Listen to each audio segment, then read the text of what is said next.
Panorama group, जो सोचता है वो करता है। प्रशांत किशोर जैसे कि वीडियो में आपने सुना होगा किस तरीके से कंबल बांटने के उनके पास से दृष्टांत दिखाई देता है। वो कंबल बांटते हैं, छात्रों को डांटते हैं। उसके बाद में वो कहीं ना कहीं जब छात्र सत्याग्रह करने की बात करते हैं तो कहीं ना कहीं कहते हैं कि हम गांधी मैदान पास जाएंगे, गांधी मूर्ति के पास में वो आमरण अनशन पर भी बैठ जाते हैं। यह कहाँ की बातें हैं? आपकी वो रणनीति है, आपकी न्याय है, आपकी क्या बातें हैं, छात्रों के साथ आपकी क्या बातें हैं, हम लोग नहीं समझ पा रहे। साथ छात्र जो होते हैं एक अनमोल होते हैं, उनको कुछ नहीं मालूम होता है कि क्या हमारे साथ हो रहा है। हमारी मांगे सरकार से है, हमारी मांगे आयोग से है, हमारी मांगे नीतीश कुमार पूरा करेंगे, न कि प्रशांत किशोर पूरा करेंगे, तेजस्वी यादव पूरा करेंगे। हाँ, कोर्ट में चला गया है तो इससे पहले क्यों नहीं प्रशांत किशोर जी सुप्रीम कोर्ट में गए और जाके इस बात को बोले कि हम अब सुप्रीम कोर्ट से न्याय लेंगे। आज इस तरह से वो चिल्ला कर बोल रहे हैं कि हम जा रहे हैं सुप्रीम कोर्ट में, हम अब कोर्ट का रुख करेंगे, लेकिन उनको पहले ही कोर्ट का रुख कर लेना चाहिए था, पहले ही कोर्ट में चले जाते। नमस्कार, आप देख रहे हैं इन्फॉर्मेशन में हूँ आपके साथ है नरोत्तम सिंह।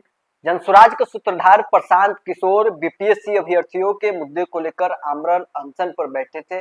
साथ ही उन्होंने कहा था कि बिहार में भ्रष्टाचार मुक्त शिक्षा को लेकर भी हम आमरण अनशन पर बैठे हुए हैं। लगातार बिहार में पेपर लीक के मामले सामने आते हैं, इन सब चीजों को लेकर हम आमरण अनशन पर हैं। लेकिन मुख्य तौर पर बीपीएससी अभ्यर्थी उस आमरण अनशन में शामिल हुए थे। प्रशांत किशोर को आमरण अनशन गांधी मूर्ति के पास कर रहे थे, वहीं से पुलिस ने उन्हें उठाई थी और देर शाम उन्हें बेल भी मिल गया, जेल से वो बाहर भी आ गए हैं।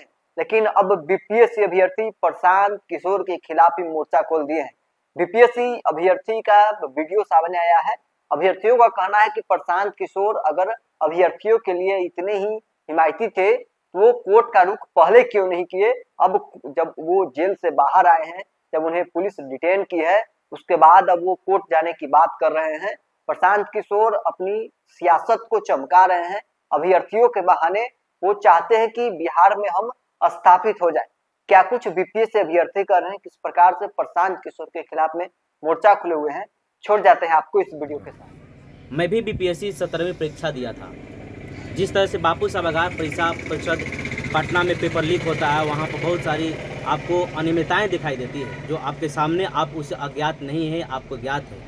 लेकिन जिस तरह से बीपीएससी छात्रों ने अपने सत्याग्रह को चालू किया, गर्दनी बाग में सरकारों से उनकी मांग रही कि इसको री एग्ज़ाम लिया जाए, और 4 जनवरी को जैसा कि री एग्ज़ाम हुआ, लेकिन उन्हीं सेंटरों पर हुआ जहां पर पेपर लीक होने का मामला था। वैसे देखा जाए तो बिहार में बहुत सारे 28 सेंटरों पर कहीं ना कहीं छात्रों ने सबूत दिया है कि वहां पर कहीं ना कहीं सेंटर पर कहीं कुछ ना कुछ हुआ था, जिससे कि छात्रों की कहीं ना कहीं गलतफहमी गई थी कि पेपर लीक हुआ है एक जगह तो सभी जगह कहीं ना कहीं री एग्ज़ाम होना चाहिए, एक री एग्ज़ाम होना चाहिए। लेकिन सरकार इस बात को नहीं मानी।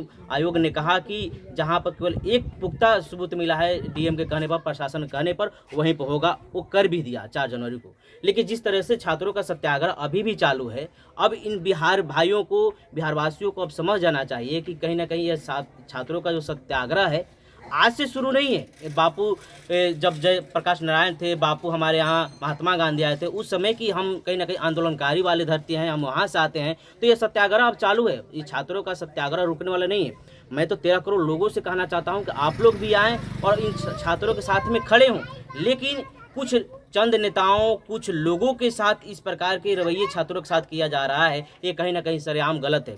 प्रशांत किशोर जैसे कि वीडियो में आपने सुना होगा किस तरीके से कंबल बांटने के उनके पास से दृष्टांत दिखाई देता है। वो कंबल बांटते हैं, छात्रों को डांटते हैं। उसके बाद में वो कहीं ना कहीं जब छात्र सत्याग्रह करने की बात करते हैं तो कहीं ना कहीं कहते हैं कि हम गांधी मैदान पास जाएंगे, गांधी मूर्ति के पास में वह आमरण अनशन पर भी बैठ जाते हैं। यह कहाँ की बातें हैं? आप एक राजनीतिक दल हैं, आपको सपोर्ट करना चाहिए छात्रों को, न कि जाकर उनका नेतृत्व करना चाहिए। आप कहीं ना कहीं उन भीड़ के माध्यम से अपना शक्ति प्रदर्शन करना चाह रहे हैं, यह कहीं ना कहीं सरेआम गलत है। आप किस तरह से, आपकी वो रणनीति है, आपकी न्याय है, आपकी क्या बातें हैं, छात्रों के साथ आपकी क्या बातें हैं, हम लोग नहीं समझ पा रहे हैं। साथ छात्र जो होते हैं एक अनमोल होते हैं, उनको कुछ नहीं मालूम होता है कि क्या हमारे साथ हो रहा है।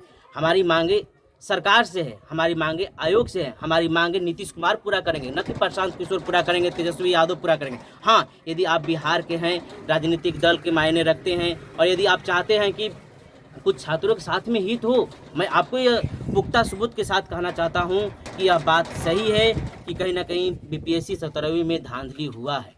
अब इसको आयोग और नीतीश कुमार पूरा करेंगे, न कि आप करेंगे। आप जिस तरह से आकर छात्रों का नेतृत्व करने लगते हैं, छात्रों के क्या कुछ करने लगते हैं, तो ये कहीं ना कहीं बिहार के लोग अब बर्दाश्त करने वाले नहीं हैं। और मैं अब साफ तौर पर कहता हूँ कि प्रशांत किशोर जी को अभी समझ जानी चाहिए कि आप शक्ति प्रदर्शन छात्रों के साथ में जिस तरह से आपको उनका नेतृत्व करना चाह रहे हैं, यह सही रवैया नहीं है। प्रशांत किशोर जी, आपको कहीं ना कहीं छात्रों के पीछे खड़े होकर छात्रों के हाथ में माइक दे देना चाहिए। वो खुद अपना नेतृत्व करते, वो आयोग के छात्र, उनके पास शब्द की कमी नहीं है, उनके पास रणनीति की कमी नहीं है, तो फिर आप आगे आकर क्यों कहते हैं कि एक सत्याग्रह समिति बनेगी, फलाना ठिकाना। इस प्रकार से यदि आप वहाँ पर कार्य करते हैं तो सरकार में बैठे हुए लोग, नीतीश कुमार जैसे लोग आपको क्या समझेंगे, हम छात्रों को क्या समझेंगे? ये छात्र राजनीति करना है, ये छात्र राजनीति करना नहीं है। जबकि नीतीश कुमार, लालू प्रसाद यादव जैसे जो बिहार के व्यक्तित्व है, पर्सनालिटी हैं, उन सभी ने छात्र आंदोलन से ही निकले हैं। लेकिन ये छात्र, अभी के जो छात्र हैं, आयोग के जो छात्र हैं, ये कोई आंदोलन करने नहीं आए हैं। इनका मांग है, इंडिया अपने मांग को सत्याग्रह के माध्यम से रख रहे हैं, इसलिए इनका मांग जायज़ है। मैं बीपीएससी सत्याग्रही छात्रों के साथ में मैं 8 दिन वहाँ पर बैठा हुआ था। मैंने देखा किस तरह से छात्र वहाँ पर अपने दिन रात बिता रहे हैं इस ठंडी भरी दिन और रात में, लेकिन सरकार को सूझ नहीं रही। प्रशासन की क्या रवैया है, निकम्मी प्रशासन किस तरह से कार्य कर रही है, इस पर कोई नहीं ध्यान दिया। जब छात्रों पर लाठी बज जाती है तो सभी लोगों की आंखें खुल जाती है। कोई प्रेस कॉन्फ्रेंस करने लगता है, कोई छात्रों के साथ जाने लगता है। वहाँ पर जनसुराज का विरोध किया गया था, मेरे ही बड़े साथी ने जनसुराज का विरोध किया था। आनंद मिश्रा आए थे, किस तरह से उन्होंने बोला था कि हम ये करेंगे वो करेंगे, कहीं नहीं। अब जब ये मामला सुप्रीम कोर्ट में चला गया है तो इससे पहले क्यों नहीं प्रशांत किशोर जी सुप्रीम कोर्ट में गए और जाकर इस बात को बोले कि हम अब सुप्रीम कोर्ट से न्याय लेंगे। आज इस तरह से वो चिल्ला कर बोल रहे हैं कि हम जा रहे हैं सुप्रीम कोर्ट में, हम अब कोर्ट का रुख करेंगे, लेकिन उनको पहले ही कोर्ट का रुख कर लेना चाहिए था, पहले ही कोर्ट में चले जाना चाहिए था। वो यदि छात्र के हित में काम करते हैं तो छात्र के बिहार के नाते, वो बिहार के व्यक्तित्व के नाते आते और छात्रों को अलग से सपोर्ट करते हैं, ना कि छात्रों के साथ खड़े होकर और छात्रों से माइक लेकर छात्रों को पीछे रखकर अपने खुद आगे होकर नेतृत्व करते। ये कहीं ना कहीं गलत तरीके से पेश होगा। देखिए, आप सही कर रहे हैं, गलत करें, मैं प्रशांत किशोर से साफ तौर पर कहना चाहता हूं कि आप गलत कर रहे हैं या सही कर रहे हैं, इसकी जानकारी न तो छात्र को है, हो सकता है आपको जानकारी हो और गवर्नमेंट को जानकारी हो। ये भी हो सकता है कि आप कहीं ना कहीं गवर्नमेंट से मिले हुए हैं और हमारी ये सत्याग्रह को कमजोर करने के लिए आप अंदर से कुछ रणनीति बना रहे हो। तो छात्र तो भाई अनजान है, वो अज्ञात है, उसको कोई जानकारी नहीं। लेकिन आपको जब जानकारी है कि हम इस सत्याग्रह को कमजोर करने आए हैं, या आपको ज्ञात भी नहीं कि आप कमजोर करने आए हैं इस सत्याग्रह को, तो फिर आपको कहीं ना कहीं इस बात को जरूर ज्ञात हो जाना चाहिए कि यह सत्याग्रह आपके आने से कमजोर होगा। जब राजनीतिक पर्सन यहाँ पर एंट्री मारेंगे तो यह सत्याग्रह है वास्तव में कमजोर होगा, और जब सत्याग्रह कमजोर होगा तो ये शिक्षा सत्याग्रह कहीं ना कहीं चलता नहीं रहेगा, ये बीच में क्लोज हो जाएगा, बंद हो जाएगा। और आने वाला समय में यही होगा कि छात्र अपने अपने घर पर आ जाएंगे और यह एग्जाम कहीं ना कहीं जिस तरीके से आयोग चाह रही है उस तरह से हो जाएगा। जो छात्रों का न्याय है वो नहीं मिल पाएगा। अब यह सुप्रीम कोर्ट का, आज ही सुप्रीम कोर्ट में हायरिंग है, आज डेट मिलेगा किस दिन हायरिंग होगी। अब सुप्रीम कोर्ट का मामला है, हमें सर्वोच्च न्यायालय पर पूरा विश्वास है कि वो अपना जो न्याय है वो छात्रों के हित में देखकर, सरकार की हित में देखकर यह न्याय कहीं ना कहीं एक तटस्थ रूप से करेगी।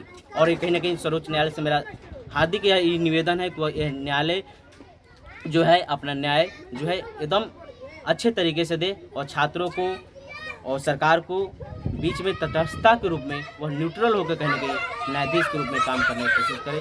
और मेरे बिहार वासियों से यही निवेदन है कि आपको लगता है कि यह सत्याग्रह वास्तव में सत्य है, मैं आपको आज अभी बताते चलता हूं कि यह सत्याग्रह सच में सत्य है, इसमें कोई गड़बड़ियां नहीं है। तो छात्रों के सही मांग है, तो आप तमाम बिहार वासियों से 13 करोड़ आवाम से मेरा निवेदन है कि आप लोग आएँ, हमारे साथ खड़े रहें और अपने आने वाला भविष्य के साथ खड़े रहें, ताकि ऐसा धोखाधड़ी आने वाला समय में कभी न हो पाए।